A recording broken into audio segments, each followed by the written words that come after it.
Alright, this first part's probably why the majority of you are here, so steal my perks and skedaddle.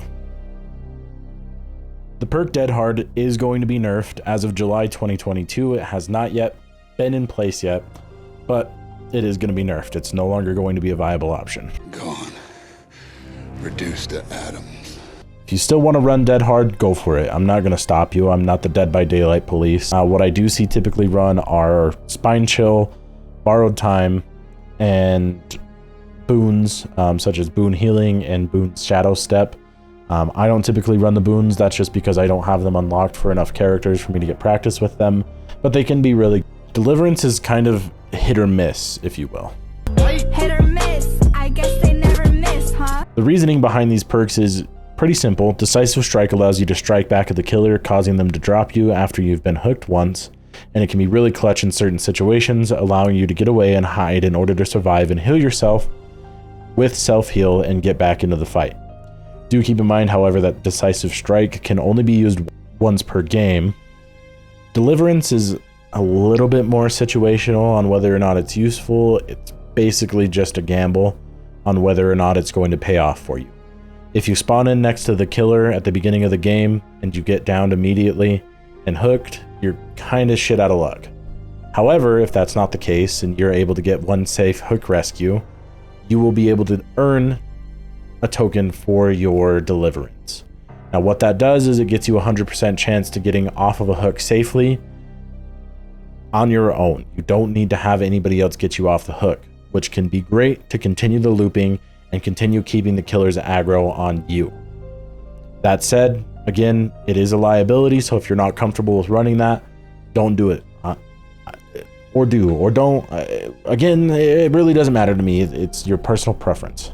Lastly, the items that you can bring in order to make chases that much more fun for you and that much more of a pain in the ass for killers are flashlights, flashbang if you want to run that as a fourth perk instead of deliverance, or celebratory items such as the firecrackers that you get occasionally. These all are items that will obscure the killer's vision to A, drop another survivor if they're carrying one, B, just completely make it so that they can't tell which direction you go and help you get away in your chases if you're stuck or you need some distance. It can be a very effective item. They're by no means required. I, in fact, typically will run a med kit instead because it makes healing myself that much quicker and I can heal others with it. And no shit. Alright, cool. With all that out of the way, we can actually get into the method of which you can utilize in order for you to juke killer. My favorite personal method is to press the A and S button on my keyboard, or whatever button you have for strafing left and whatever you have set for backwards. If you use the D-pad, that's fine. If you have some other setup for it, what do you think you are, TSM Myth? This is actually for a reason. The reason why I say left and back is because most killers' attacks start from the right and hit you towards the left.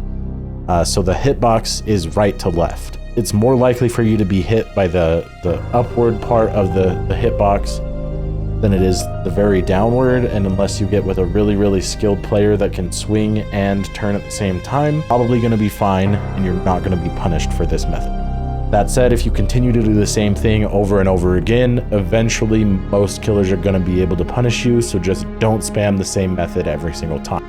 Before you even start to grind getting the movements down and anything along those lines, I do suggest that you learn maps. That way you can angle the camera back towards the killer when you're being chased and effectively be able to tell what they're doing. If you can see where they're lunging or where they're swinging, or if they're trying to bait out dead hards, whatever the case may be, being able to gather that information is the biggest advantage that you have over killers. Because they are in first person and you are in third person, you can gather information, intel, see where you're going, and be able to dodge effectively. Don't always trust pallets and ledges, as it's basically a feature at this point that killers can still hit you through the windows and the ledges and the pallets, even though you've made it successfully through, and you should at that point be outside of their range. Unless you start playing as a killer, then I can almost guarantee you'll initiate your attack before they make it on the other side of whatever they're climbing through, and you'll be punished that way. I've seen both happen. I've had both happen to me. It is what it is. Like I said, it's basically a feature at this point. It's kind of bullshit, but like whatever. There's bullshit in all kinds of games, so you gotta kind of take what you get, and most of the time it's shit, so you just gotta kind of... Oh, boo-hoo. Let me play a sad song for you on the world's smallest violin. This is serious. Speaking of palettes, you're probably going to catch a bunch of shit if you drop what is considered the god palette at the beginning of the game. To be honest, if it helps in the fight, if it helps you stay alive for longer, whatever the case may be, I don't give a damn.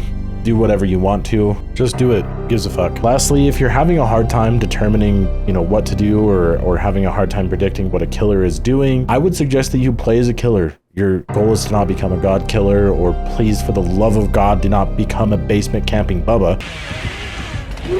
Become familiar with the way that the survivors move away from you as a killer in order to become an effective survivor.